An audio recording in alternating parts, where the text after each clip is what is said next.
दबाव, महिलाएं अगर अच्छा कर रही है तो भी बोला जा रहा है, नहीं कर रही है तो बोला ही जा रहा है कि किसी काम के नहीं। तो ये दबाव कहीं ना कहीं समाज में किसी ना किसी तरीके से झेलना पड़ा। एक तो उनके ऊपर दबाव रहता है कि कर लो तो ठीक है, बहुत स्मूथली आप ऊपर चल जाओ, नहीं तो स्ट्रगल करके पहुंचोगे जरूर आप, देर से सही लेकिन स्ट्रगल करके। लेकिन उसके बाद भी इस तरह का दबाव, जब क्योंकि आप पहुंच गए स्ट्रगल करके, आप कितने को सफाई दोगे? लोग बोलेंगे ही ना, क्योंकि आप देखिए आपका समाज हमेशा से हमारा समाज जो है ना वो पुरुष प्रधान रहा है। तो जो पुरुष है ना वो कभी भी इसके पीछे का, महिला की जो सक्सेस के पीछे का जो डेप्थ है उसको जानने की कोशिश नहीं करता, जो उसका पेन है वो जानने की कोशिश नहीं करता। पहले के ज़माने में मुझे लगता था कि महिलाओं का स्तर ज़्यादा बेटर था, क्योंकि उनको पढ़ने का अधिकार नहीं था, उनको घर के कामों तक ही सीमित रखा जाता था। तो उनको पता होता था कि आपको घर का काम करना है और पुरुष कमाएगा, पुरुष आपका परिवार संभालेगा। और जितने बड़े बड़े रिफॉर्मर्स आए उसमें एक बात सब में कॉमन थी, अगर आप जनरली देखें, कि महिला के एजुकेशन के लिए उन्होंने बहुत फाइट करी और बहुत काम किया। और धीरे धीरे ऐसे इवॉल्व होते होते महिला एजुकेट हुई तो महिला को लगा कि हाँ अब मैं भी कमा सकती हूँ, बाहर निकल के काम कर सकती हूँ, अपने परिवार के लिए 4 पैसे कमा सकती हूँ।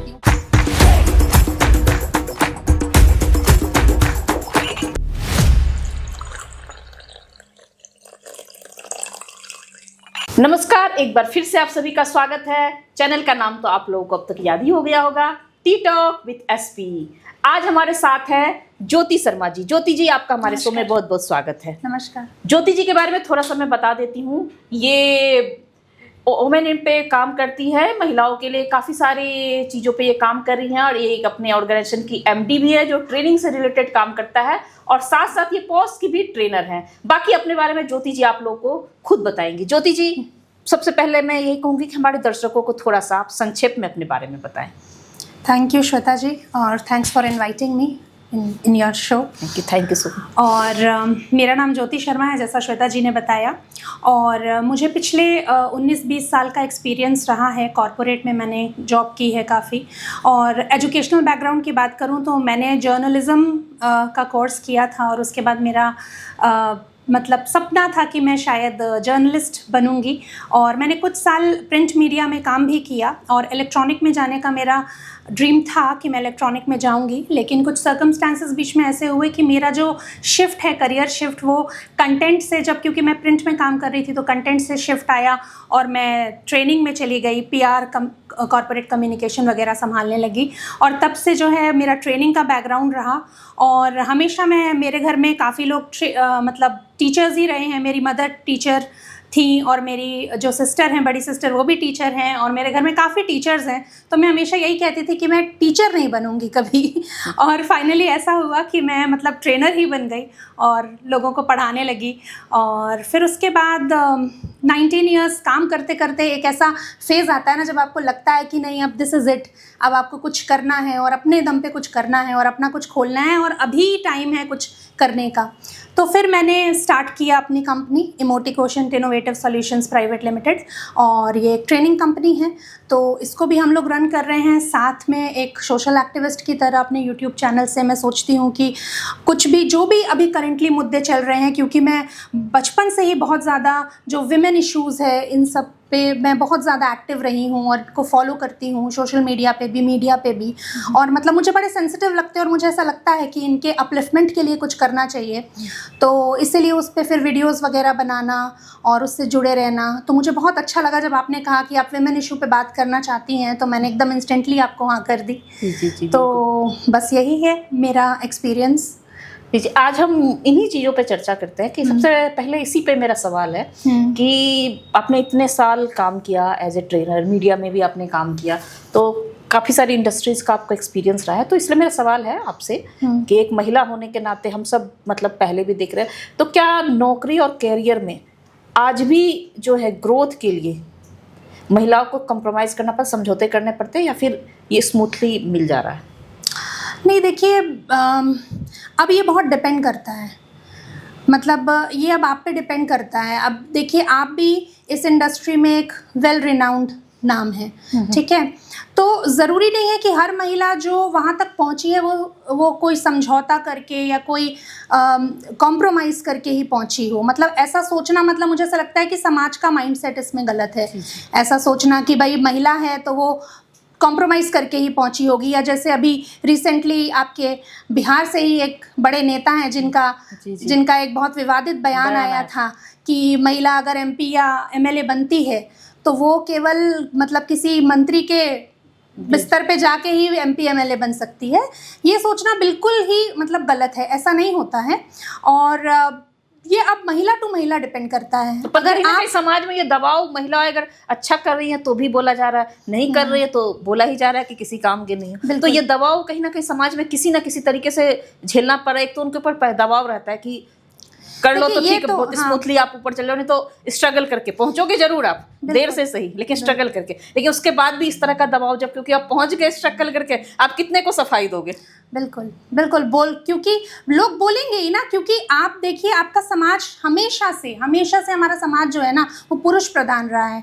तो ये जो पेट्रियार्की है ना, जो ये पेट्रियार्कल माइंडसेट है, इससे निकल नहीं पाएंगे। तो जब भी इस पेट्रियार्की को तोड़कर कोई महिला आगे बढ़ती है ना, तो उसको इस तरीके के क्रिटिसिज्म का सामना करना पड़ता है कि कहीं ना कहीं अरे इसने समझौता किया होगा, है ना। कई मेरे सामने बड़े नाम हैं, मैं लेना नहीं चाहूँगी, जिनको लोग बोलते हैं कि अरे ये तो इनके साथ थी तब ये वहाँ तक पहुँची हैं। लेकिन ऐसा नहीं है, ज़रूरी नहीं है। आप उसकी कामयाबी को केवल इस चीज़ से मत देखो कि भाई उसने क्या किया क्या नहीं किया। तो जो पुरुष है ना वो कभी भी इसके पीछे का, महिला की जो सक्सेस के पीछे का जो डेप्थ है उसको जानने की कोशिश नहीं करता, जो उसका पेन है वो जानने की कोशिश नहीं करता। पहले के ज़माने में मुझे लगता था कि महिलाओं का स्तर ज़्यादा बेटर था, क्योंकि बेटर तो नहीं कहूँगी, क्योंकि उनको पढ़ने का अधिकार नहीं था, उनको घर के कामों तक ही सीमित रखा जाता था। तो बेटर तो नहीं था, लेकिन एटलीस्ट ये था कि हाँ, उनको पता होता था कि आपको घर का काम करना है और पुरुष कमाएगा, पुरुष आपका परिवार संभालेगा। लेकिन अब क्या है, महिला को अब जैसे देखिए, इतने आप क्योंकि खुद ही बीपीएससी की एस्पिरेंट रही हैं और आपने काफ़ी तैयारी की है, तो आपने मॉडर्न हिस्ट्री में पढ़ा होगा जितने हमारे सोशल रिफॉर्म्स हुए और जितने बड़े बड़े रिफॉर्मर्स आए, उसमें एक बात सब में कॉमन थी। अगर आप जनरली देखें कि महिला के एजुकेशन के लिए उन्होंने बहुत फाइट करी और बहुत काम किया। और धीरे धीरे ऐसे इवॉल्व होते होते महिला एजुकेट हुई, और एजुकेट हुई तो महिला को लगा कि हाँ, अब मैं भी कमा सकती हूँ, बाहर निकल के काम कर सकती हूँ, अपने परिवार के लिए 4 पैसे कमा सकती हूँ। अच्छी बात है, बहुत अच्छी बात है। मतलब मैं अप्रिशिएट करूँगी इन रिफॉर्मर्स के कामों को। लेकिन क्या हुआ ना, पुरुष इवॉल्व नहीं हो पाया ओवर द टाइम। महिला तो घर के काम के साथ साथ बाहर का काम भी संभालने लगी, पर पुरुष बाहर के काम के साथ साथ कहीं ना कहीं आज भी घर के काम नहीं कर पाते हैं। तो मुझे लगता है महिलाओं को एक ऐसी क्रांति करनी चाहिए पुरुष समाज के रिफॉर्मेशन के लिए। बिल्कुल, मतलब मुझे ऐसा लगता है कि अब महिला जो है ना वो दोहरी मार का शिकार है कि अब वो घर भी संभालती है और बाहर तो देखिए, चलिए वो तो वो संभाल लेती है, लेकिन संभालने के बाद भी यही सुनने, जब वो ऊपर पहुंच जाती है तो ये मिलता है ना कि इतना मेहनत करके और सब उसके बाद तो वही उसी तराजू पे तोल दिया जाता है जो शॉर्टकट में सफलता पा चुकी होती है। हाँ बिल्कुल बिल्कुल, वो तो है ही वो हमारे ना पैट्रियार्कल माइंडसेट की गलती है। तो इसमें माइंडसेट बदलने की बहुत ज़रूरत है। अच्छा, एक चीज़ है कि आपने भी सुना होगा, काफ़ी चर्चा में रहा, सारे मीडिया में आई थी, सोशल मीडिया भी तब तक बृहत रूप ले चुकी थी कह सकते हैं, तो उसमें भी काफ़ी सनसनी खबर की तरह सोशल मीडिया पे भी छा गई थी ये #MeToo आंदोलन। इससे बिल्कुल तो ये क्या सोशल मीडिया पे मुहिम बनी, या इससे कुछ मतलब सच में बदलाव आया, या फिर ये बस एक मुहिम की तरह आया और गया? देखिए, बदलाव ना एक पर्टिकुलर सेक्शन में आया है ज़रूर, ठीक है। और मीटू मूवमेंट वही, आप भी देखेंगी और मेरी बात से अग्री भी करेंगी कि मीटू मूवमेंट ना वही बहुत ज़्यादा पॉपुलर हुआ है जिसमें पॉपुलर नाम जुड़े हुए हैं, जिसमें किसी सेलिब्रिटी का नाम है। बिल्कुल बिल्कुल, वो बहुत पॉपुलर हुआ, उसको मीडिया अटेंशन मिली, उसको सोशल मीडिया अटेंशन मिली।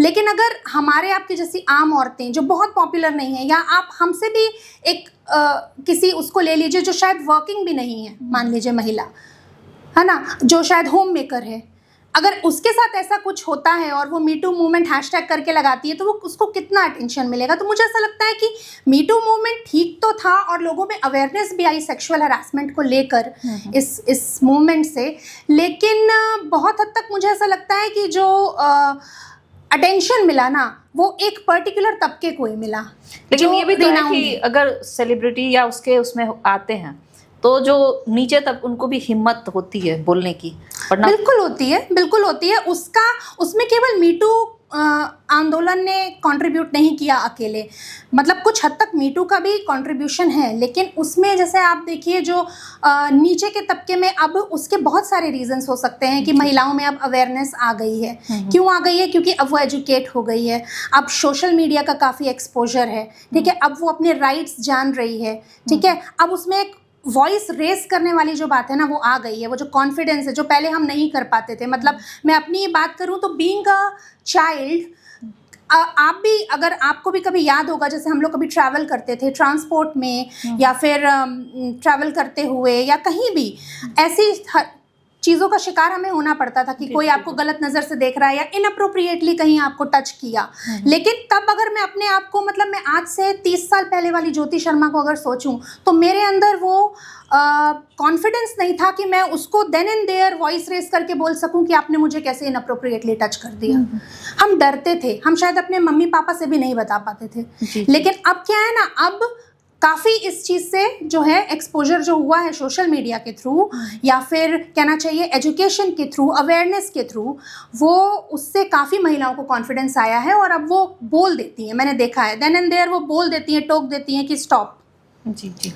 तो ये अच्छा, तो एक हुआ चीज़ और है कि देखते हैं कि कुछ ऐसी मुहिम चलती है या कुछ ऐसी बड़ी घटना हो जाती है जो बड़े बड़े मीडिया हाउस या कुछ ऐसे एक्टिविस्ट या सोशल या विपक्ष या कोई भी एक बहुत ही, मान लीजिए हम और आप जैसे लोग भी जो लिखते रहते हैं वो उस मुहिम को लिखते हैं, तब देखते हैं कई लोग उसको हाईलाइट करते हैं कि मेरे साथ भी ऐसा हुआ, ये हुआ, उस पर लिखते हैं, कमेंट भी करते हैं, और कब इस तरह की चीज़ें आती है तो बहुत से पीड़ित जो हैं वो अपनी आवाज़, मीटू के बाद में अब देखा होगा आपने कितने लोगों ने अपनी आवाज़ उठाई, लेकिन लोग काफ़ी साल के बाद उठाते हैं। बहुत से, आप अगर राजनीति में भी देखें तो बहुत सी महिलाएं बाद में आवाज़ उठाती हैं। इस तरह की चीज़ें हर क्षेत्र में हो रहा है। किसी ऑर्गेनाइजेशन में भी देखें, अगर 2-4 सशक्त महिलाओं ने आवाज़ उठाया किसी चीज़ के खिलाफ तो उसके पीछे कई लोग उठाते, लेकिन तब कहीं ना कहीं ये दबाव बनाया जाता है कि इतने सालों तक तो चुप रही, अब ये है, मतलब कहीं ना कहीं यही गलत है। तो इस पे आपकी क्या राय है? देखिए, इसमें मुझे लगता है कि अगर प्रॉपर जांच होती है और सामने वाले को जिस पे वो आरोप लगा रही हैं वो कल्प्रिट है, तो उसका कल्प्रिट होना कहीं भी, मतलब आपके इस टाइम से नहीं डिपेंड करता कि मतलब आपने 4 साल बाद क्यों आवाज़ उठाई या 5 साल बाद क्यों आवाज़ उठाई। उसका जो पेन है वो वही है। अगर उसका पेन नहीं होता तो शायद वो आवाज़ नहीं उठाती, है ना। और क्योंकि उसने 5 साल बाद आवाज़ उठाई, इसका मतलब ये नहीं है कि जो कल्प्रिट है वो सही हो गया और जो विक्टिम है वो उसको ब्लेम करने लग जाओ, आप विक्टिम ब्लेमिंग शुरू कर दो कि भाई आपने 5 साल बाद। लेकिन अमूमन देखते हैं यही होता है कि अगर कोई काफ़ी लेट से आवाज़ उठा रहे, शुरुआती में उस दौर पे उसने आवाज़ नहीं उठाई तो उसके चरित्र पे ही सवाल उठने लगते हैं। या इवन आप तो पॉज की ट्रेनर रही हैं, तो ऑर्गेनाइजेशन में भी आपने इस तरह की चीज़ें देखी होंगी। बिल्कुल। तो क्या कहना चाहिए? बिल्कुल, जो भी केसेस लेट से रजिस्टर होते हैं उनके में भी मतलब बहुत बार ऐसा क्वेश्चन हो जाता है कि भाई इतनी देर आप क्यों, किसका वेट कर रही थी, इतनी देर बाद आपने क्यों शिकायत करी। ऐसा होता है, ये बहुत ही पहला दिमाग में आने वाला जनरल सवाल है। और आप बिल्कुल सही कह रही हैं, ऐसा होता है, लेकिन ये वही है, इसमें माइंडसेट चेंज करने वाली बात है। मुझे ऐसा लगता है कि ठीक है, अगर उसको आज हिम्मत आई है या आज वो सब कुछ सोच विचार के अपना सारा, क्योंकि देखिए महिला बोलने से भी डरती है। आप पॉश के मामलों में देख लीजिए ना, कितने सारे ऐसे मामले हैं जो शायद रजिस्टर ही नहीं होते। आपको क्या लगता है सेक्सुअल हरासमेंट का हर एक मामला रजिस्टर होता होगा, आईसी के पास आता होगा? नहीं आता होगा। अच्छा, आप संस्था में पॉज कमेटी में काफ़ी ऊंचे ओहदे पे रही हैं, अब कई सारे मामले भी आपके पास आते होंगे, हम लोगों को नहीं पता चलता होगा, आपके पास तो आते ही होंगे। तो जो पॉज कमेटी के जो ये काम है, ये जो कंप्लेंट्स हैं, एक तो रजिस्टर्ड नहीं होते, जो रजिस्टर्ड भी होते हैं क्या वो कागजों तक रह जाते हैं या फिर उसका कुछ समाधान भी मिलता है, या फिर कहीं ऐसा तो नहीं कि कमेटी के मेंबर ही खुद पूरी तरह से परफेक्ट नहीं होते तो बाकी लोगों को कैसे वो? बिल्कुल नहीं, आप मतलब बिल्कुल सही कह रही हैं, रास्ता दिखाएंगे। बिल्कुल सही कह रही हैं। मैं अभी कुछ दिन पहले ही मैं इस बारे में सोच रही थी और इस बारे में मेरी किसी से बात भी हो रही थी। इसका ना मैं आपको हिस्ट्री से एक बात बताती हूँ, मतलब पीछे से जहाँ से ये चीज़ें स्टार्ट हुई थी। आपको पता होगा 92 में भवरी देवी केस हुआ था राजस्थान वाला, जहाँ से ये सारी बातें स्टार्ट हुई कि वर्क प्लेस में अगर महिला के साथ कुछ ऐसा सेक्सुअल हरासमेंट का केस हो रहा है तो उसके लिए हमारे देश में कोई कानून नहीं है। 92 में ऐसा हुआ, 95 में जो अक्यूज्ड थे वो ट्रायल कोर्ट से बरी हो गए, बिल्कुल छूट गए। विशाखा कमेटी करके, आपका विशाखा गाइडलाइंस का नाम सुना होगा, जो 97 में विशाखा गाइडलाइंस आई, वो एक एनजीओ था जिन्होंने इस केस के खिलाफ आवाज़ उठाई थी। और उन्होंने क्योंकि इसको काफ़ी मीडिया अटेंशन दिलवाई तो कोर्ट ने क्या किया, एक विशाखा गाइडलाइंस नाम से आपका एक गाइडलाइंस बना दी। लेकिन वो भी कोई एक प्रॉपर जो है ना कहना चाहिए कि उसका इम्प्लीमेंटेशन नहीं हुआ था। फिर ऐसे धीरे धीरे करके समय बीतता रहा और 2012 में हम सब ने देखा कि भवरी देवी ये निर्भया कांड हुआ 2012 में। तो 2012 में जब निर्भया कांड हुआ, जस्टिस वर्मा कमेटी बैठी और जब रेप के गाइडलाइंस को उन्होंने एडिट किया, मतलब अमेंड किया, तो उसके साथ ही ये वाली गाइडलाइंस भी हमारी जो जिसको हम ये पॉश एक्ट बोलते हैं, मतलब prevention of sexual harassment of women, prevention prohibition and redressal act 2013, ये एक्ट जो है ये एग्जिस्टेंस में आया। तो बहुत अच्छी बात है और मैं कमेंडेबल जॉब है ये हमारे जुडिशरी का और हमारी सरकार का कि ये एग्जिस्टेंस में आया। मतलब कुछ ऐसा था जहाँ पर अब महिला जाकर अपनी ग्रीवेंस बता सकती थी। लेकिन आज भी ना इस एक्ट में बहुत सारी वीकनेसेस हैं, बहुत शॉर्टकमिंग्स हैं। शॉर्टकमिंग्स क्या है मैं आपको बताती हूँ। इस एक्ट में एक आईसी कमेटी होती है, आपको भी पता है, जो हर ऑर्गेनाइजेशन में होती है। और आईसी कमेटी के मेंबर्स के पास ही केसेस आते हैं ऐसे सेक्सुअल असॉल्ट के, और वही लोग डिसाइड करते हैं कि भाई कौन अक्यूज्ड है, कौन विक्टिम है ना। मतलब इसमें अक्यूज्ड और विक्टिम नहीं बोलते हैं, इसमें एक्चुअली अक्यूज्ड को रेस्पोंडेंट बोलते हैं और विक्टिम को आप अग्रीव्ड वुमेन या कंप्लेनेंट कह सकती हैं। तो अब आईसी कमेटी में जो मेंबर्स हैं, अब आईसी कमेटी के जो मेंबर्स हैं वो वहीं के लोग हैं जो उस ऑर्गेनाइजेशन में काम करते हैं। अब मेरा क्वेश्चन ये है कि अगर उसी जगह आप काम कर रहे हो तो आप ज़रूर आप इन्फ्लुएंस्ड होगे। हो सकता है कि किसी ऐसे के अगेंस्ट केस आए जो मेरे बहुत परिचित हों या मेरे बहुत नोन हो, ठीक है, जिनकी मेरे अंदर मतलब मेरे हिसाब से बहुत अच्छी छवि जिनकी बनी हो, है ना। तो आपको क्या लगता है कि मैं बहुत अनबायस्ड होके या डिसीजन ले पाऊंगी? नहीं ले पाऊंगी। और ऐसा होता है, कई बार देखा गया है। और ऑर्गेनाइजेशंस में भी ऐसा होता है कि आईसी कमेटी के मेंबर्स के ऊपर भी ना बहुत प्रेशर होता है, क्योंकि ऑर्गेनाइजेशन भी आजकल ये नहीं देखती है कि अग्रीव्ड वुमन कौन है या रेस्पोंडेंट कौन है। ऑर्गेनाइजेशन भी आजकल बचाने की कोशिश करती है जो कंपनी के लिए, ऑर्गेनाइजेशन के लिए ज़्यादा फ्रूटफुल है। भाई इसको कैसे निकालें एकदम से, ये तो इतना काम संभालता है, समझ रहे हैं। तो ये सारी चीज़ें होती हैं। तो मुझे ऐसा लगता है कि आईसी का जो कॉम्पोजिशन है ना, वो सबसे बड़ी वीकनेस है इस एक्ट की, पॉश एक्ट की। तो आईसी को इंडिपेंडेंट बॉडी होना चाहिए, लोग बाहर से होने चाहिए। एक इंसान होता है बाहर से आईसी में भी जो सोशल या लीगल बैकग्राउंड से होता है, लेकिन उसका बहुत रोल ना के बराबर होता है। जो इंटरनल मेंबर्स कहते हैं वो वैसे ही साइन कर देता है। तो मुझे ऐसा लगता है कि आईसी का जो है ना वो बिल्कुल निष्पक्ष तरीके से बनानी चाहिए, निष्पक्ष जांच होनी चाहिए। और ये तभी हो पाएगा जब ऑर्गेनाइजेशन कुछ ऐसे मेंबर हो जिसका बाकी इसको पता भी नहीं हो कि वे आईसी के मेंबर हैं। बिल्कुल आईसी के ही मेंबर हों और कुछ बाहर के भी मेंबर्स हों, जिनका मतलब ऑर्गेनाइजेशन जिनको इन्फ्लुएंस ना कर पाए, जो अपना इंडिपेंडेंटली और बिल्कुल सेंसिटिव तरीके से वो ले सकें। क्योंकि केसेस बहुत सेंसिटिव होते हैं, कई बार आप नहीं समझ पाते हैं कि किसके फेवर में आप डिसीजन लें, क्या लें, समझ ही नहीं आ रहा होता। स्टेयरिंग के केसेस आते हैं, स्टेयरिंग को आप कैसे प्रूव करेंगे? बिल्कुल। तो उसको बहुत संवेदनशील तरीके से और बहुत प्राइवेटली, मतलब गेजिंग कहा गया कि आप 2 मिनट से ज्यादा अगर गेज कर रहे हैं तो 13 सेकेंड से ज्यादा अगर आप किसी को देख रहे हैं तो इट इज स्टेयरिंग। तो वही चीज़ है, तो ये प्रूफ करना भी बड़ा मुश्किल है। अच्छा, एक चीज़ और है कि मतलब डोमेस्टिक वायलेंस हम लोग सुनते हैं, पढ़ते हैं, लिखते हैं। लिखने बोला जाए सब लोग लिख लेंगे, एक पन्ना, 2 पन्ना, एक निबंध भी लिख देंगे। लेकिन आज भी जब बात आती है तो घरेलू हिंसा को कहा जाता है कि घर का मामला है, घर में ही निपटा दो। इवन आप देखें तो जो डाइवोर्स जो प्रोसेस है उसमें भी पहले अगर आप लेने गए तो पहले 6 मंथ रहने के लिए दिया जाता है। तो इसको आप किस तरीके से देखती हैं? देखिए, मुझे ऐसा लगता है डिवोर्स वाला जो 6 मंथ का कूलिंग पीरियड होता है ना, वो तो मुझे ऐसा लगता है कि ठीक है, आपको एक बार कोर्ट फिर से रीथिंक करने को दे रहा है कि भाई आप एक बार फिर से सोच लीजिए, क्योंकि डिवोर्स के बाद चीज़ें जो होती हैं वो बिल्कुल ही सेपरेट हो जाती हैं। लोगों को लगता है हाँ अब तो डिवोर्स हो गया, अब छूटे, है ना। लेकिन वो 6 मंथ का एक कूलिंग ऑफ पीरियड जो होता है, जो आप अलग अलग रह के आप अच्छे से सोचते हो, ठंडे दिमाग से, शांत दिमाग से सोचते हो कि इसके क्या पॉजिटिव्स क्या नेगेटिव्स हो सकते हैं, तो वो प्रोज एंड कॉन्स सोचने के लिए टाइम देती है। वो मुझे लगता है कि ठीक भी है कहीं ना कहीं। लेकिन जो ये डोमेस्टिक वायलेंस के मामले हैं, जो आप एक क्वेश्चन पूछी अभी, कि जो डोमेस्टिक वायलेंस है उसको कहीं ना कहीं मतलब यही कहा जाता है कि घर का मामला है, घर में ही हाँ निपटा घर दिया। का मामला, सॉरी।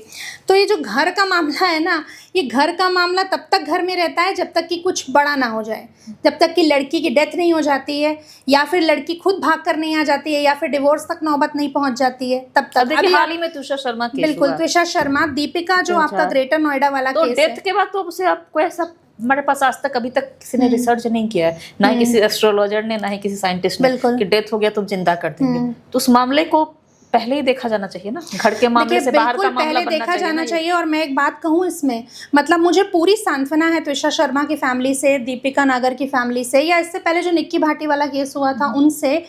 लेकिन पता है क्या है, मैं इसमें ना अक्यूज से ज़्यादा ना जो विक्टिम की फैमिली है उनको दोषी मानूंगी। जी जी। जब लड़की आपको पहली बार ही बताती है ना कि पापा मेरे से डाउरी की डिमांड की जा रही है, या मुझे प्रेशराइज किया जा रहा है, मुझे मेंटल टॉर्चर किया जा रहा है, या मुझे मारा पीटा जा रहा है, फिजिकल असॉल्ट तक हो रहा था, और पेरेंट्स कहते हैं बेटा एडजस्ट कर लो, बेटा शादी बचाओ, ये वाली जो चीज़ है ना, इस मानसिकता से हमारे पेरेंट्स को भी निकलना पड़ेगा। बेटी पराया धन होती है, अब भाई वहाँ से तुम्हारी डोली गई है, अब अर्थी उठेगी, ये सब बातों से हमें कहीं बाहर आना पड़ेगा इस माइंडसेट से, तभी हम अपने बच्चों को बचा पाएंगे। पहला आपको, अगर मैं तो कहती हूँ कि शादी होने से पहले ही अगर आपसे कोई डिवोर्स मांग रहा है, उस घर में बेटी मत दीजिए। लेकिन अगर शादी हो गई और उसके बाद इस तरीके की कोई खबरें आ रही हैं, और बेटी आपसे जब पहली शिकायत करती है ना, जाकर उसको घर ले आइए। और मैं बिल्कुल बहुत अप्रिशिएट करूंगी जो अभी सॉलिसिटर जनरल का जो एक स्टेटमेंट आया है तुषार मेहता जी का, जिसमें उन्होंने बोला है कि a divorce daughter is better than a dead daughter. मैं उनको बिल्कुल अप्रिशिएट करती हूँ कि मतलब उन्होंने एक बहुत अच्छी बात कही, और सोशल मीडिया पे काफ़ी इसको कवर भी किया जा रहा है, ताकि लोग ये समझें, पेरेंट्स ये समझें कि अब इट्स हाई टाइम कि भाई डॉटर बोलती है और आपको तुरंत ले आना, आपको वेट नहीं करना है कि वो जला दी जाए, वो मार दी जाए, या वो खुद सुसाइड कर ले आउट ऑफ मेंटल प्रेशर। तो ये चीज पेरेंट्स को कहीं ना समाज की मेंटालिटी भी चेंज बिल्कुल, क्योंकि आजकल क्या हो रहा है ना कि अगर बेटी मतलब डाइवोर्स वाली बात तो बहुत दूर की बात है, अगर ज्यादा दिन जाके अपने मायके में भी रह जाए किसी काम से, किसी पर्पस से, तो भी आसपास वाले पूछना शुरू कर देते हैं कि आखिर, बिल्कुल समाज टोकने लगेगा, अरे ये तो शादी हो गई है, इतने दिनों से यहाँ पे ही क्यों रह रही है, ये है। लेकिन हमें ये सोचना पड़ेगा कि आपको, देखिए समाज में रहना है, सब अच्छी बात है, लेकिन आप समाज से पहले आपके लिए आपकी बेटी है, आपको उसको देखना है। समाज 4 क्वेश्चन पूछेगा, इसके लिए आप उसको वहाँ भेज दीजिए जहाँ पर भाई वो अपनी जान देने की सोच रही है। तो मुझे नहीं लगता है कि ये पेरेंट्स को ऐसा करना चाहिए। तो इसमें सबसे बड़ा रोल तो पेरेंट्स का है। फिर मैं लोगों को भी बोलूँगी कि भाई डाउरी ना दीजिए ना लीजिए, क्योंकि लोग देते हैं इसीलिए लेने वाले भी हैं समाज में। अगर देना ही बंद हो जाए तो फिर मांगना बंद हो जाएगा ओवर द पीरियड। ये भी हो सकता है कि लड़की की जगह लड़के की विदाई करके देखें। हाँ बिल्कुल, एक आध साल वो एडजस्ट करके होता है कुछ कंट्रीज में। आप बहुत दूर क्यों जाती हैं, हमारे बगल में नेपाल है, नेपाल में लड़के वाले तो ऐसा ही बॉन्ड होना चाहिए कि 2 साल लड़की ससुराल जाए, 2 साल लड़का ससुराल। हाँ कुछ ऐसा नियम बन बिल्कुल होना चाहिए। बिल्कुल, तो भी मुझे लगता है आधी समस्या खत्म हो जाएगी। बिल्कुल, इक्वालिटी वही तो चीज़ है ना मैम। देखिए मेन और विमेन इक्वल हैं दोनों, एक मतलब गाड़ी ऐसे नहीं चलेगी कि औरत दबाती रहे आदमी को, जी। वो भी गृहस्थी नहीं चलेगी, या आदमी दबाता रहे औरत को, वो भी गृहस्थी नहीं चलेगी। जी, अगला सवाल मेरा यही है कि जैसे ये चीज हुआ कि फीमेल्स, मतलब आजकल देखा जा रहा है कि बहुत सारे घर में या वर्क प्लेस पे जो है वो मेल भी कहीं ना कहीं, चाहे वो डोमेस्टिक वायलेंस कह दे, अभी तक खबर में नहीं आती है, मेल भी नहीं लिखा मतलब, लेकिन ऐसा हो रहा है बहुत सारे, उसमें मेल भी डोमेस्टिक वायलेंस या वर्क प्लेस हरासमेंट भी हो रहा है उनके साथ। बिल्कुल। तो इसके बारे में आप क्या कहना चाहिए, क्योंकि ये भी एक फीमेल ओरिएंटेड मेंटालिटी जो मेल के द्वारा ही बनाई गई है, कि कोई मेल नहीं बोलेगा कि मेरे साथ लड़की ने छेड़छाड़ की है। तो इसको आप कैसे देखते हैं? देखिए, ये 2 क्वेश्चंस हैं आपके क्वेश्चन में। एक तो डोमेस्टिक वायलेंस का जो मामला है, तो वो भी हो रहा है ना कई जगह। हाँ। महिला इतनी मतलब हाँ। पहले सही रहती, पर होते सुभाष, होते या तो कह सकते हो झेलते झेलते मतलब एकदम फूलन देवी की भी स्टेज को भी पार कर गई रहती है। बिल्कुल बिल्कुल नहीं। और अब अतुल सुभाष वाला मामला देख लीजिए, उसमें लड़की झेल नहीं रही थी बहुत ज्यादा, वो मेंटल प्रेशर दे रही थी और इतना ज्यादा उसने प्रेशराइज कर दिया, और वो कोर्ट के प्रोसीडिंग्स की वजह से ये प्रोसेस वो प्रोसेस, ये डेट मिली है, बैंगलोर से छोड़ छोड़ के वापस आपको कोर्ट ट्रायल्स अपना अटेंड करना, तो मतलब कितना उसके साथ भी ये मेंटल हरासमेंट हो रहा था, और उसकी फैमिली सब सारे लोग अफेक्टेड थे। बेटे से मिलने नहीं दिया जा रहा था, तब जाके ना उसने इतना बड़ा डिसीजन लिया कि मैं सुसाइड कर लेता हूँ, वो मेरे लिए ज़्यादा बेटर है ये लाइफ से, इस लाइफ से। तो इतना मुझे ऐसा लगता है कि देखिए, मैं हमेशा मेरे हर उसमें भी बोलती हूँ वीडियो में कि विद पावर कम्स रिस्पॉन्सिबिलिटी। तो अगर आपको ये पावर मिली है ना, क्योंकि जब लड़कियां, दहेज कानून क्यों इतना स्ट्रिक्ट किया गया, क्योंकि लड़कियां इतनी जलाई जा रही थी, मार दी जा रही थी, कि पुलिस ने दहेज कानून, डाउरी जो एक्ट है वो बहुत स्ट्रिक्ट कर दिया। पॉश एक्ट लेकर आए, लेकिन अब आप देखते हैं पॉश में भी कई फेक केसेस आते हैं, डाउरी भी लोग गलत चार्जेस लगा देती हैं कुछ महिलाएं। तो मुझे ऐसा लगता है कि भाई महिला ही महिला की कहीं ना कहीं दुश्मन बन जाती है। तो मुझे ऐसा लगता है कि अगर ये आपको प्रोटेक्ट करने के लिए दिए गए हैं, तो उस पावर का इस्तेमाल रिस्पॉन्सिबली कीजिए। अगर आप उसको सही से इस्तेमाल नहीं करेंगे, कोई भी पावर, चाहे आप सोशल मीडिया ले लीजिए, सोशल मीडिया कितनी बड़ी ताकत है, कितना बड़ा पावर है आज की डेट में, लेकिन अगर आप फेक न्यूज उससे सर्कुलेट करेंगे तो वो कहीं ना कहीं समाज में हानिकारक होगा, हार्मफुल होगा कई लोगों के लिए। तो हर पावर का सही से इस्तेमाल करना बहुत ज़रूरी है।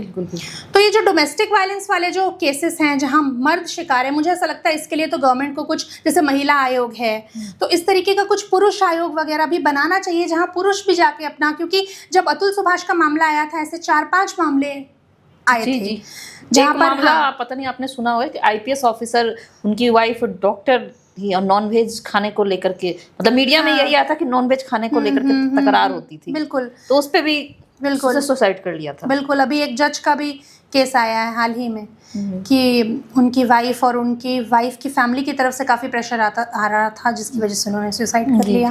तो अब देखिए, जब ऐसे लोग, इतने ज़्यादा पावरफुल लोग इस तरीके का स्टेप ले रहे हैं, अतुल सुभाष भी अच्छे खासे पढ़े लिखे इंसान थे, और मतलब जब इतना ज़्यादा मेंटल टॉर्चर हुआ, तो मतलब किसी को इस हालत तक मत ले आइए पावर का मिसयूज़ करके कि मतलब किसी को अपनी जान देनी पड़े। अच्छा, एक चीज़, अगर अभी आप पावर की बात करें तो चाहे वो वर्क प्लेस या कहीं भी हो, जो शोषण हो रहा है लोगों का, चाहे वो मेल का हो या फीमेल का हो, तो ये पावर, फेम, पोस्ट, इसको आप किस तरीके से देखती है? इन चीज़ों को कैसे मतलब इफेक्ट कर रहा है लोगों के? पावर, फेम, पोस्ट, देखिए, अगर मैं पॉश की बात करूँ, आप जैसे वर्क प्लेस की बात कर रही हैं, तो मैं अगर पॉश की ही बात करूँ तो पॉश में आप कभी ये नहीं देखेंगे कि किसी जूनियर ने अपनी सीनियर को जाके सेक्सुअल हरासमेंट किया हो या छेड़ा हो। मोस्टली जो इसमें केसेस होते हैं ना, वो ऐसे ही होते हैं सेक्सुअल हरासमेंट के, जो सीनियर द्वारा जूनियर पे किए जाते हैं, क्योंकि वो अपने आप को एक अथॉरिटी में पाता है, एक बड़ी पोजीशन पे पाता है, उसको ऐसा लगता है कि इसको हैरास करना इज ईजियर, है ना। तो और ये शायद कुछ बोलेगी नहीं, या ये मुझसे दब के रहेगी, मेरी तो रिपोर्टिंग, मतलब इसकी तो रिपोर्टिंग मुझे ही है ना। तो इस तरीके से तो ऐसे ही केसेस आते हैं। तो ये तो बिल्कुल मैं इसको 95% मानती हूँ कि वर्क प्लेसेस में ऐसा होता है कि जो पावरफुल इंसान है, जो अपने आप को अथॉरिटी में पाता है, वो उसका मिसयूज़ करता ही करता है। और केसेस ऐसे ही हमारे सामने भी, जो जितने भी केसेस आए हैं आज तक पॉश के, हमेशा ऐसे ही आया। कोई ऐसा केस नहीं आया कि किसी जूनियर ने सीनियर को छेड़ा हो कहीं या सेक्सुअल असॉल्ट किया हो। तो वो चीज़ है कि पावर का मिसयूज़ तो लोग करते हैं। अच्छा, इस पावर, आपने कहा कि सीनियर कभी कभी रिपोर्टिंग तो फीमेल भी होती है, नीचे मेल होते हैं, तो क्या आपके सामने इतने सालों से अपने पॉस का केस देखा, मतलब मामला रजिस्टर्ड नहीं हुआ, पर क्या कभी ऐसा कोई मामला आया वो कि फीमेल ने किसी, मतलब फीमेल बड़े ओहदे पे और मेल नीचे है उसके, तो मेल ने रिपोर्टिंग किया, हाँ, मेल ने रिपोर्ट, मतलब मेल उससे प्रभावित हुआ हो, रिपोर्ट किया हो चाहे नहीं हुआ। मैं ये बिल्कुल मानती हूँ कि इस तरीके के मामले मेल के साथ भी होते होंगे, सेक्सुअल हरासमेंट के मामले, लेकिन आप इतिहास उठा के देख लीजिए, आप डेटाज उठा के देख लीजिए, तो 99% केसेस ऐसे ही होंगे जहाँ पर जो अग्रीव्ड है वो वुमन ही होगी, कंप्लेनेंट है वो वुमन ही होगी, क्योंकि ज़्यादातर महिलाओं के साथ ही होते हैं। बहुत कम अभी हमारे समाज में चेंजेस आ रहे हैं, तो बहुत कम ऐसा होगा कि हाँ पुरुषों को भी छेड़ा जाता है, मैं मना नहीं कर रही हूँ कि सेक्सुअल असॉल्ट नहीं होता, पुरुषों के साथ भी होता है सेक्सुअल असॉल्ट, लेकिन ये है कि ऐसे मामले कम हैं। तो पॉश एक्ट जो है, जो आपका गवर्नमेंट ने जो पॉश एक्ट बनाया है, इसमें तो अग्रीव्ड केवल विमेन ही हो सकती है, मतलब शिकायतकर्ता केवल विमेन ही हो सकती है।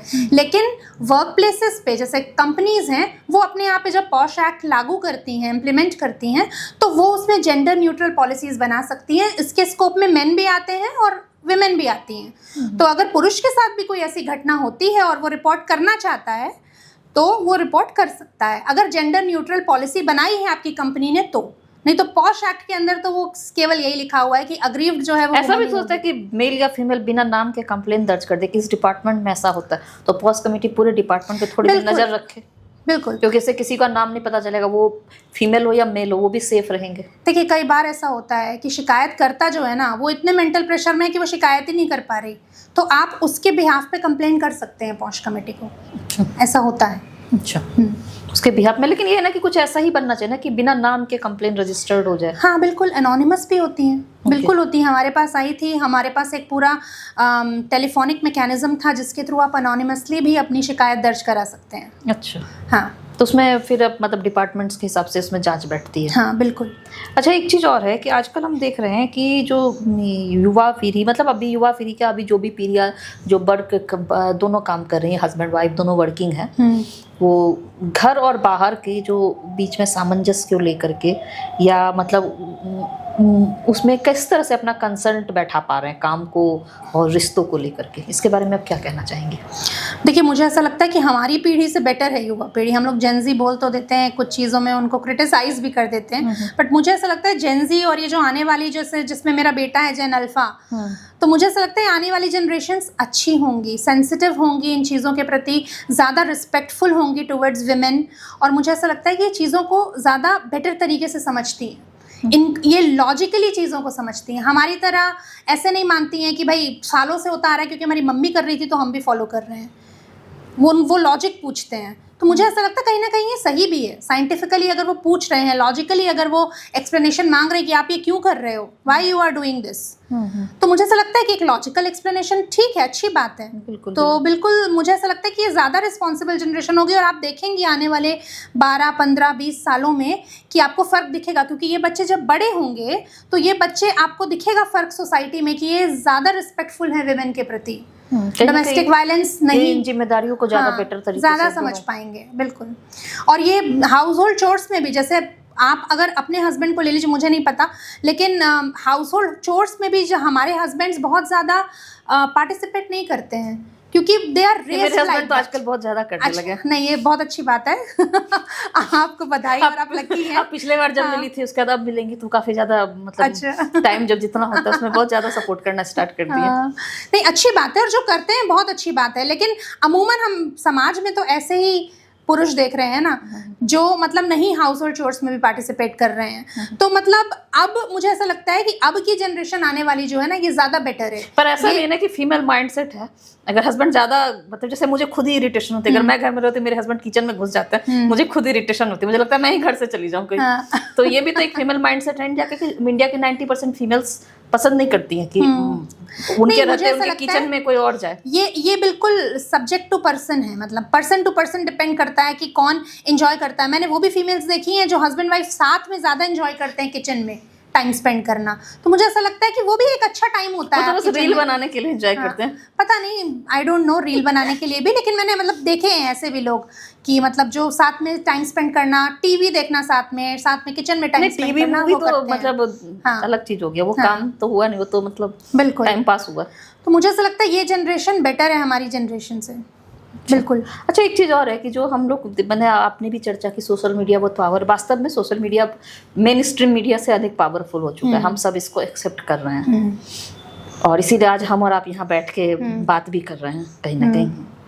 तो ये जो सोशल मीडिया में है, जैसे कुछ भी घटना हो रही है, जब तक मेन स्ट्रीम मीडिया में हम लोग भी काम कर चुके हैं तो देखते होंगे कि बनेगा, क्योंकि एनी टाइम हम सुबह 5 बजे से लेकर रात के 12 बजे तक या पूरी रात स्टूडियो में तो बैठे नहीं रहते हैं। कोई भी ब्रेकिंग न्यूज सोशल मीडिया पे लोग जैसे पता चलता है, जर्नलिज्म से हो तो कहीं ना कहीं कोई ना कोई कॉल कर देगा या किसी का ट्विटर पे तुरंत खोल कर टक टक टक फेसबुक पे ट्विटर पे हमने पोस्ट डाल दिया, विजुअल्स किसी ने भेज दिया। मान लीजिए सपोज आप ही के अपार्टमेंट में आग लग जाएगी रात के 2 बजे, आप मुझे कॉल करोगे, 2 वीडियो भेज दोगे, मैं रात में अपडेट कर दूंगी। कहीं ना कहीं सोशल मीडिया है। इसी तरह से ये तो चलिए ऐसी घटना हुई, लेकिन कहीं ना कहीं और भी चीजें हैं जो सोशल मीडिया पे तुरंत ही सारी चीजें फैल जाती हैं और लोग उस पे एक तरफ या दोनों तरफ से पक्ष में विपक्ष में हो जाते हैं। तो सोशल मीडिया जो है वो क्या वास्तव में अफरा तफरी में या कहते जल्दीबाजी में किसी को विक्टिम बना देती है, तुरंत एकदम न्याय भी बिना जांच पड़ताल के किसी के प्रति अपना न्याय सुना देती है? बिल्कुल श्वेता जी, आप सही कह रही हैं। बिल्कुल दोनों ही एस्पेक्ट हैं। देखिए, मैंने अभी यही कहा था अभी थोड़ी देर पहले भी कि डाउरी एक एक्ट था जो पावर दिया गया महिलाओं को, कि भाई आपको सरकार ये पावर दे रही है कि आप जाकर शिकायत कर सकती हैं और स्ट्रिक्ट एक्शन होगा। पॉश भी एक पावर है, लेकिन हर पावर की वही है ना, पॉजिटिव और नेगेटिव साइड दोनों होते हैं, लोग मिसयूज़ भी बहुत करते हैं। तो ऐसे ही सोशल मीडिया का भी दोनों एंगल है कि social media is a power जब तक आप उसको रिस्पॉन्सिबली यूज़ कर रहे हैं। अगर आप उसमें फेक न्यूज़ सर्कुलेट कर रहे हैं और उस फेक, क्योंकि देखिए आप कुछ भी सर्कुलेट कर रहे हैं उससे लोगों की ओपिनियन बन रही है, ठीक है, और लोग अगर फेक न्यूज़ देखकर कोई ओपिनियन बना रहे हैं तो बहुत ही हार्मफुल है हमारी सोसाइटी के लिए। तो मुझे ऐसा लगता है कि सोशल मीडिया जो है वो तो पावर है, अनलेस एंड अनटिल आप उसको रिस्पॉन्सिबली यूज़ करें।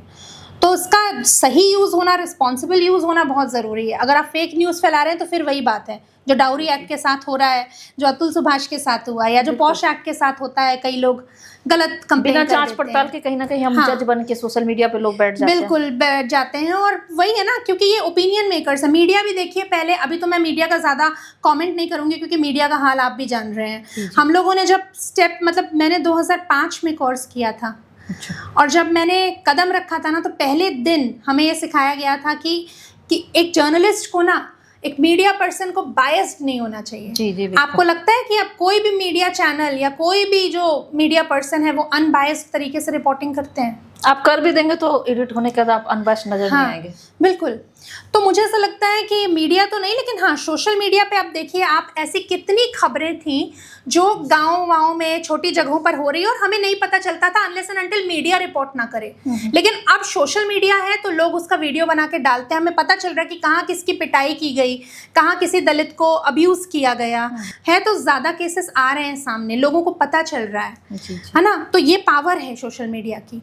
लेकिन अब वही अगर आप फेक कर देंगे तो वो बिल्कुल। अच्छा, अंत में जाते जाते एक लास्ट सवाल है आपसे कि जो अभी जो इंडियन सोसाइटी में है, तो जो कि चल रहा है, जो भी आप वर्क प्लेस हरासमेंट देखे या कास्टिंग काउच बहुत ज़्यादा है, आप देख रहे होंगे, सब फेस भी कर रहे हैं, कुछ लोग बोल भी रहे हैं, कुछ नहीं भी बोल रहे हैं, क्योंकि उस चीज़ को फेस किया जा रहा है। अगर आप इंटरनली बॉलीवुड सेलिब्रिटी से बहुत से लोगों से बात करें, बहुत लोग आवाज़ लेके बाहर आ रहे हैं, बहुत लोग नहीं आना चाहते हैं कैमरे के सामने उन आवाज़ों को लेकर के। बिल्कुल। लेकिन ये चीज़ें हैं। तो आज की सोसाइटी में इन चीज़ों को लेकर के एज ए मेल फीमेल किस तरह के चेंजेस आने चाहिए सोसाइटी के अंदर? देखिए, मेल फीमेल को लेके तो मैं यही कहूँगी कि फ़ीमेल के पास जो पावर्स हैं, जो सहूलियतें हैं, उसका अच्छे से इस्तेमाल कीजिए, है ना। उसको सही तरीके से इस्तेमाल कीजिए, मतलब इतना उसका मिसयूज़ मत कर लीजिए कि कोई अगर सही में भी उस चीज़ का उपयोग कर रहा है तो फिर उसकी बात पर विश्वास नहीं किया जा रहा। तो उसको, फीमेल्स को तो मैं यही कहूँगी, मेल्स को मैं यही कहूँगी कि इस जो पेट्रियार्कल माइंडसेट है इससे बाहर आने की बहुत ज़्यादा ज़रूरत है। ये माइंडसेट, अब जैसे देखिए सेक्सुअल असॉल्ट है, रेप के केसेस इतने सारे अभी बैक टू बैक आ ही रहे हैं, मैं देख रही हूँ, हर दिन कोई नया केस होता है कहीं ना कहीं। तो मुझे ऐसा लगता है कि ये सारी चीज़ें देखने की ज़रूरत है। हम क्या करते हैं ना, सबसे पहले हम क्रिमिनल का साथ देने लगते हैं। अगर आपने विक्टिम ब्लेमिंग शुरू कर दी तो इसका मतलब आप क्रिमिनल को सपोर्ट कर रहे हो। तो ये चीज़ बंद कीजिए कि उसने क्या पहना था, उसके कितने मेल मित्र थे, वो रात में 10 बजे क्यों आ रही थी, है ना। ये सारी चीज़ें बंद कीजिए। मतलब मैंने तो वर्क प्लेस पे इतना तक देखा है, जब हैरासमेंट के केसेस आते थे तो लोग हमारे साथ, मतलब सोचिए आईसी कमेटी के ही लोग अगर ऐसा बोलेंगे कि अरे वो तो स्लीवलेस ब्लाउज पहन कर आती थी, वो तो बहुत डार्क लिपस्टिक लगाती थी, तो मुझे ऐसा लगता है कि आपकी स्लीव का 2 इंच कपड़ा आपका कैरेक्टर डिसाइड नहीं कर सकता। बिल्कुल बिल्कुल बिल्कुल। तो ये चीज़ें जो है ना, ये माइंडसेट, इस माइंडसेट से पुरुषों को बाहर आने की ज़रूरत है। और महिलाएं इसमें हाँ में हाँ मिला देती थी, तो महिलाओं को भी कहीं ना कहीं महिलाओं को सपोर्ट करने की ज़रूरत है। क्योंकि अगर कपड़ा या ड्रेस प्रोवोकिंग फैक्टर होता ना, तो ना 3 साल की बच्ची का रेप होता और ना ही 70 साल की महिला का रेप होता। तो ड्रेस प्रोवोकिंग फैक्टर नहीं होती है, उसका एनिमल इंस्टिंक्ट है अंदर जो बाहर आ जाता है। फिर उसको कुछ नहीं दिखता, फिर उसको ये भी नहीं दिखता कि वो 70-80 साल की महिला है या 3 साल की छोटी बच्ची है। आप सोचिए ना, 3 साल की बच्ची को देख के आपके दिमाग में क्या आता है? ममता आती है, बिल्कुल बिल्कुल, खिलाने का मन करता है, उसको गोद में उठाने का मन करता है। इनको कैसे ये सब सोचता है उसके साथ? तो ड्रेस कहीं ना कहीं प्रोवोकिंग फैक्टर नहीं है। तो ये जो है ना, ये विक्टिम ब्लेमिंग सबसे पहले बंद करनी पड़ेगी। इनको सपोर्ट करना बंद करना होगा। हमारे देश के नेता, बड़े नामी गिरामी नेता, जो मंच से खड़े होकर अगर बोल देते हैं कि लड़कों से गलती हो जाती है, और नीचे अगर 10,000 की संख्या में लड़के हैं और बाहर सोशल मीडिया में आप के लाखों की संख्या में लोग आपको सुन रहे हैं, उन लड़कों का कितना मनोबल बढ़ा रहे हैं आप? बिल्कुल, कि लड़कों से गलती हो जाती है। जी जी, ये गलती नहीं है, ये गुनाह है, पाप है।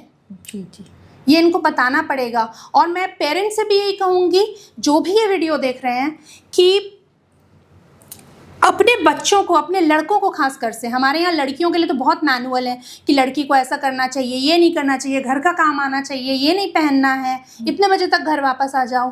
अब लड़कियों को एजुकेट करने की जगह ना आप अपने लड़कों को एजुकेट करिए। अपने लड़कों को ये सिखाइए कि आपके लिए हर लड़की रिस्पेक्टफुल होनी चाहिए। सड़क में चलती लड़की भी आपके लिए उतनी ही मायने रखनी चाहिए जितनी आपकी बहन है। प्रॉब्लम यह है कि हम अपनी महिलाओं को तो बहुत अच्छे से रिस्पेक्ट करते हैं या उनकी देखभाल करते हैं, लेकिन सड़क पर चलती महिला हमको बिल्कुल गोश्त की दुकान लगती है कि बस कहीं अकेले मिल जाए तो हम दबोच लें। ये चीज़ नहीं होनी चाहिए। तो जब हम अपने लड़कों को रिस्पेक्टफुली बड़ा करेंगे, इस चीज़ के को भर भर के मैं कहती हूँ बड़ा करेंगे कि आपको विमेन की रिस्पेक्ट करनी है। जैसे मैं अपने बेटे को, मतलब अगर उसने अपनी केयर टेकर को भी कुछ पे छाई करके बोल दिया ना, तो मैं उससे माफ़ी मंगवाती हूँ और उसको डांटती हूँ और मैं कहती हूँ कि मैं सारी गलती तेरी माफ़ कर दूंगी, तेरे नंबर कम आएंगे मैं माफ़ कर दूंगी, तो कोई बहुत बड़ी गलती बाहर कर आएगा मैं माफ़ कर दूंगी, लेकिन अगर ये खबर आई कभी कहीं से भी कि तुमने किसी विमेन का डिसरिस्पेक्ट किया है या किसी महिला को छेड़ा है, मैं तुझे कभी माफ़ नहीं करूंगी। तो ये चीज़ हमको अपने बच्चों को ऐसे बड़ा करना पड़ेगा, ऐसे रेस करना पड़ेगा, तब जाके आज से 10, 12, 15 साल बाद हमको एक नया भारत दिखेगा जहाँ पर विमेन को शायद ज़्यादा रिस्पेक्टफुली देखा जाएगा, शायद ज़्यादा सेफ वो महसूस करेंगी। ये तो बिल्कुल सही है कि दोनों रिस्पेक्ट के लिए उन्हें स्विच दे। लेकिन आजकल के समाज में हम देख रहे हैं कि जो लड़कियां जो हैं बहुत सारी, आप चाहे जनरेशन अल्फा की बात करें, जनरेशन जेड की बात करें, उससे पहले भी, तो वो एक डिसिप्लिन जो है लड़कियों के अंदर भी समाप्त होते जा रहा है। तो कहीं आप दोनों के सिनेरियो को करके दोनों के लिए आप क्या अंत में एक संदेश देना चाहेंगे?